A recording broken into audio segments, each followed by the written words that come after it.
to the word of the Lord. We're going to give you what thus saith the Lord, and then speak to you briefly, and then move out your way. Amen. We know that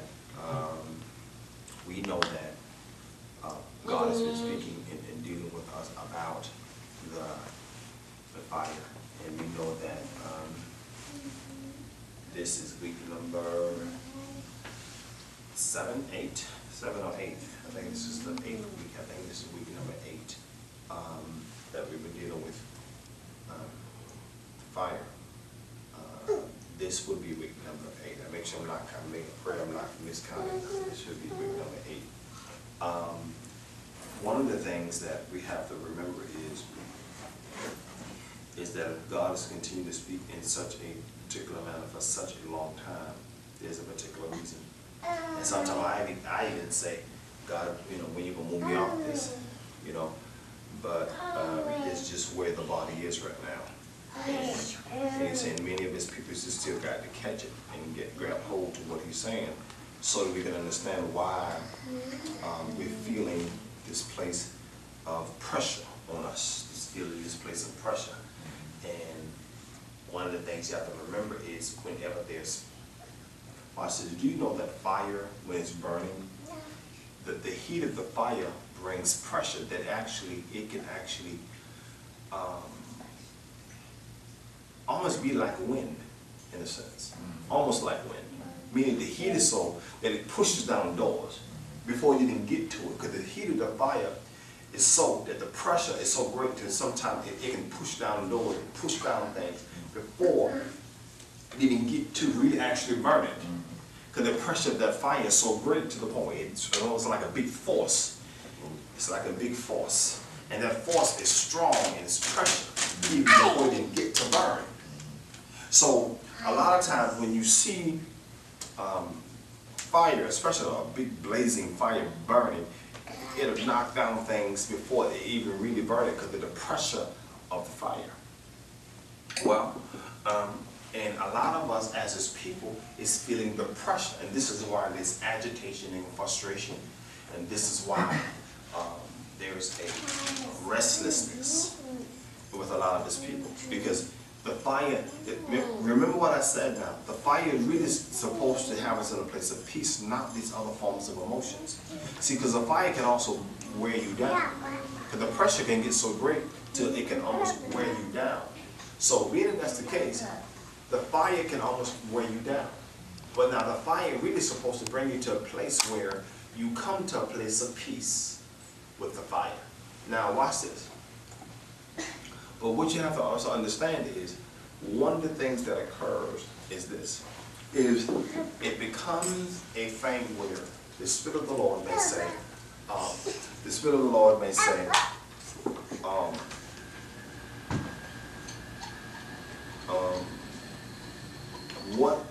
what is he trying to say to us in reference to the fire? What is he trying to say to us in reference to the fire? What is he adding? What point is he adding in reference to us pertaining to the fire?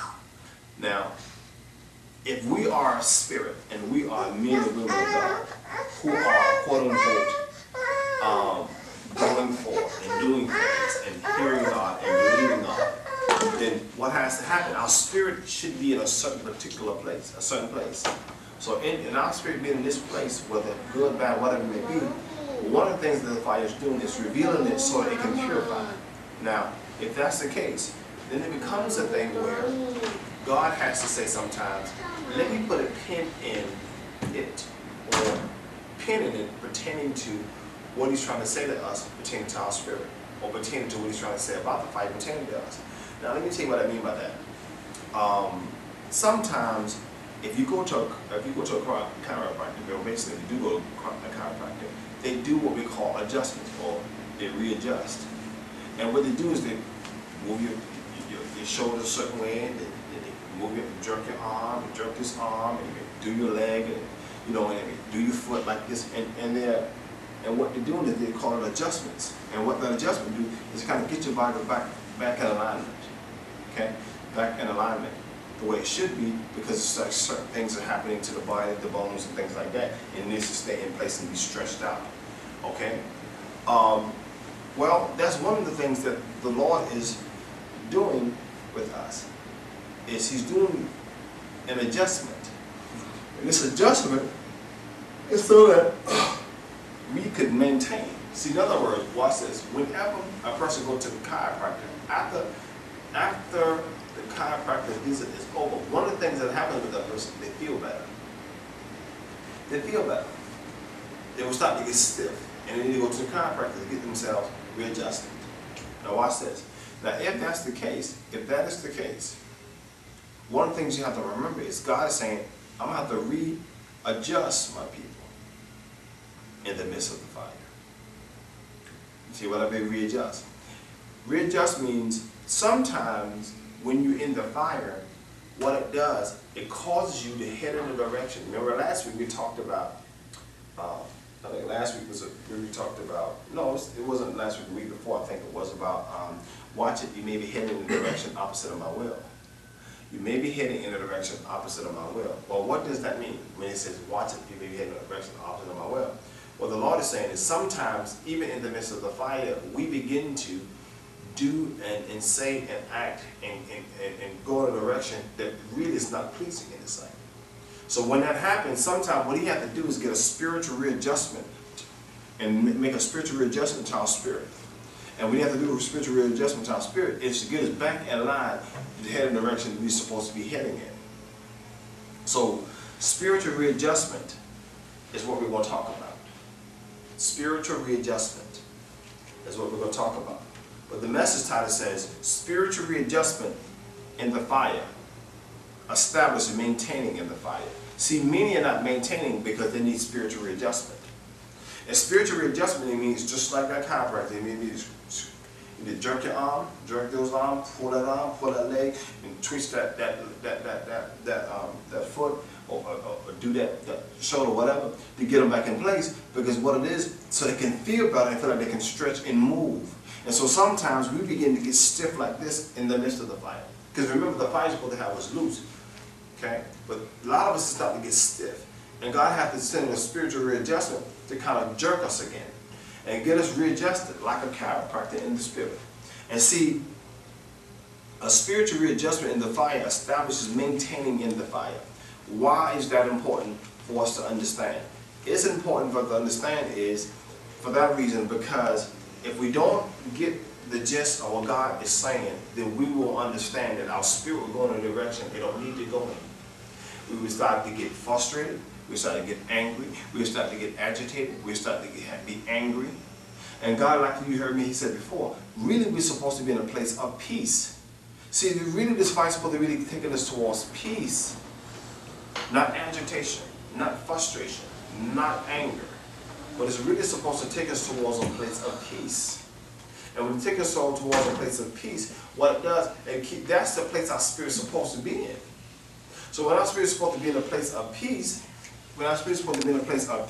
then what it does, it begins to allow us to get the manifestation of what God really wants from us.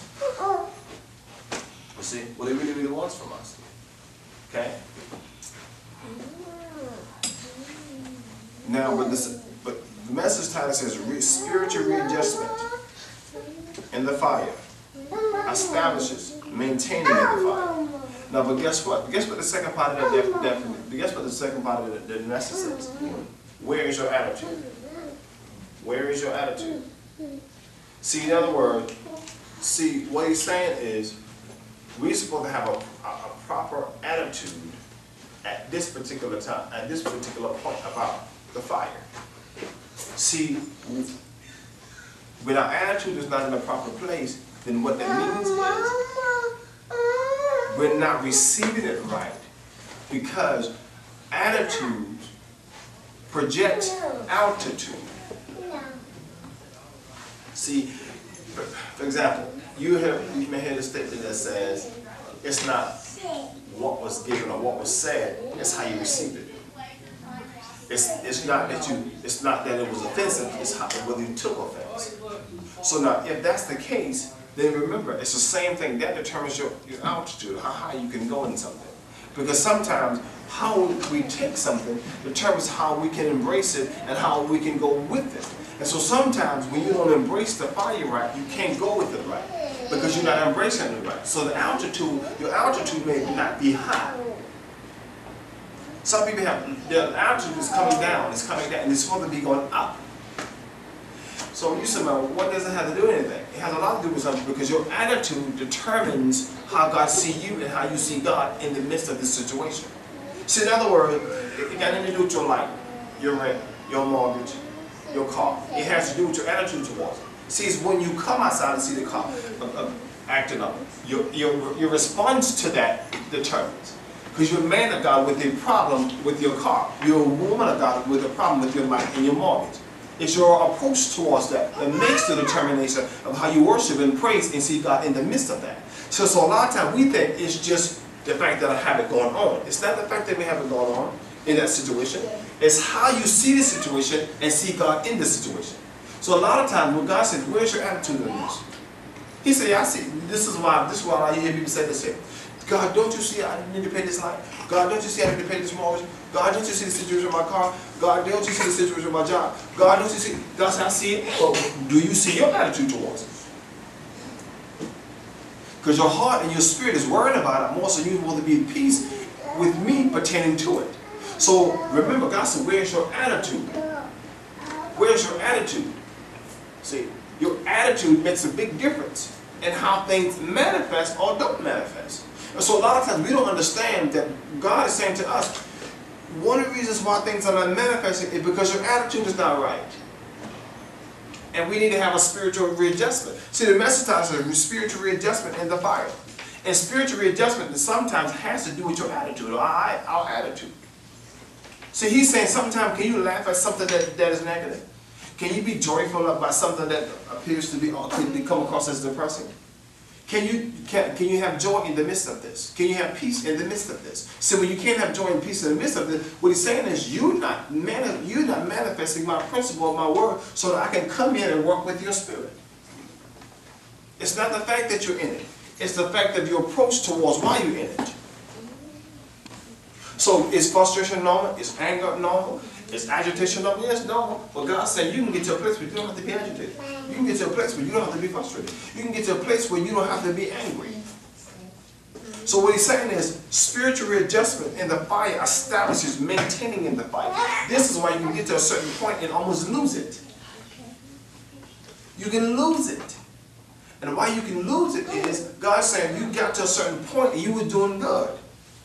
But then all of a sudden you got so overwhelmed to the point where you lost it, and you begin to get to a place where you begin to complain and be overwhelmed and agitated and frustrated and negative and complaining in your heart and your spirit. Because God said, man don't see, but I see that you still complaining in your heart. So there needs to be a spiritual readjustment, like the chiropractor that readjusts the body. So he said, I need to readjust my body. See, this is why he says it's like a chiropractor in the spirit. Because a chiropractor readjusts the body. And he said, I'm doing a readjustment with my body, which is my people. A spiritual readjustment. And he said, I'm about to twitch this shoulder, and I'm about to yank this arm, and twitch that foot for the ankle. And I'm going to do all these things and twitch the back and do all that. Because what it's going to do is, it's going to cause the body to be able to function freely again. Because after we leave the chiropractor, anyone who went to the chiropractor, after we leave the chiropractor, one of the things that happens after you leave the chiropractor is you feel so much better. You feel so much better in your shoulders, your arms, your legs, all of that. It feels so much better. And how you feel from the chiropractor, once you leave the chiropractor. So now watch this. It becomes this thing where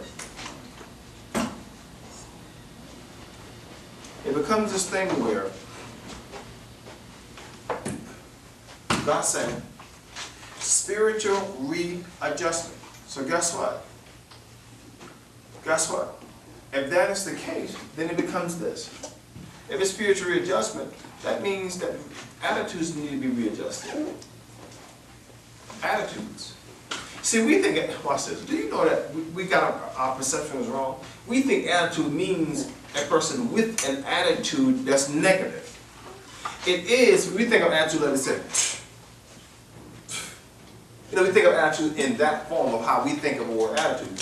Attitude also can be the fact that you don't have any peace. That's a part of an attitude. A part of an attitude, which is a type of approach. So an attitude can be no peace. An attitude can be complaining. That's a part of an attitude. An attitude can be agitation. Attitude is not just when it's an attitude or what we call a characteristics or approach towards someone. That person have an attitude. She have an attitude problem. He has an attitude problem. That's not just when it deals with other people. It deals with yourself. Your attitude can be wrong. My attitude can be wrong. So if my attitude is wrong, it has nothing to do with another person. It has to do with my attitude has to do with my approach towards myself and my situation. That my attitude is wrong towards her. So what God is saying is our attitude needs to be correct pertaining to how we embrace the fire and how we see our situations now. So if our attitude is wrong, then guess what? It throws everything off. And God's saying a lot of times when your attitude is wrong, what it does, it causes me, God, him, have to come in and readjust your attitude. Or readjust our attitude. Why? God's saying for this reason. Because your attitude determines a large sum of how I manifest. A large sum of how I manifest. So guess what? Will someone think you're crazy? They will. Should you care? No. Why? Because the attitude is what God is concerned about. You see, me to tell me it's not the faith, it's all those other principles, faith, love, and forgiveness, and purity, and all that's supposed to already be there. But our attitude towards things determines a lot. So he says, spiritual readjustment in the fire establishes maintaining in the fire. See, what God is saying is, don't get to a certain point and then lose it. Don't get to a certain point and then lose it. See? See, that's things like you hear someone say, like we think about a scenario where someone who's used to drink or do drugs, and they go to to their classes and they go to the rehab and they do well and they come out, and they be off. They won't drink for a whole year and a half or 2 years, and then they go back on the bottle. What the first thing people say? They were doing so good. The first thing people say, they were doing so good. Person fall off, been off drugs for 2.5 to 3 years. Said, man, he was doing so good, and went back. Why? See, because they were going along the way with the right approach. They stayed away from the wrong company. They didn't go to the certain places. They didn't let everything worry them because they didn't understand that worrying and things like that kind of triggers their emotion or feel like they need something to calm them down. So they realized in their healing process and their rehabilitation process, one of the things they had to do was take control of their emotions. Anyone who went through a process like that, they have to take control of their emotions because they understand that when they get too agitated and too frustrated and worried down with things, it gives them this worration of approach to want to calm their nerves with something.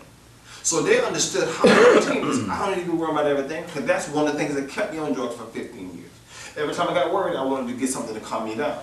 So now when in this process now, watch this now, in this process now, watch this, in this process now, this person understands, if I let myself go to a certain place in my emotions, it doesn't mean I will, but it's a good chance that I'll almost get to a place where I'm almost ready to go back to the bottle because I'm ready to almost calm my nerves again. See, I understand now it may be the form of family, friends, prayer, worship, because each person is different. Some are saved and not saved. You get what I'm saying? Because some people maintain that they don't have what we call Jesus Christ their Savior. But what I am saying, they still have maintained in the way that they have discovered to maintain for them. Okay? So everybody's different. You understand that? So now, being that that's the case, watch this. Same way that person had to come to the conclusion to maintain for them so that they don't go back to the body, they don't go back to drugs, they had to discover what they had to do to maintain, to keep doing so good. Same thing. In the spirit world, with the Christian, you had to maintain and determine what it took for you to do so good to maintain in the fire. Yours may be when you start worrying about your bills that causes you to go back into a place of not having peace. That's the person who fell off the bottle, fell off the wagon and went back to the bottle. Why? Because they discovered that it was when they got too agitated, they wanted something to actually calm their nerves. Everybody will have to discover where they are pertaining to what gets them to a place of, want to push them back into a place of not having peace, not believing God, and not having faith. See, you have to determine, we have to determine, what does me like? What gets me that way? What? Is it, let me see, you know what I think? It's whatever I'm going through in my marriage. It's whatever I'm going through with my children. It's whatever these bills are overwhelming. That's it. I figured out what it is. See, you have to figure out what it is. It's, oh, wow. Now, that's the thing that always gets me like that. So now I'm going to determine, I'm not going to let kids get me like this. See? Now I'm going to determine, I'm not going to let these bills always overwhelm me. Boom. I understand I'm married, but oh, no, it's not going to get me like that anymore. See the point? You have to determine what gets you into this place of not having peace. So, you have to figure out what it is, and everybody's situation is different. So, because everybody peace level or stress level is different, and what takes a person to a certain place is different.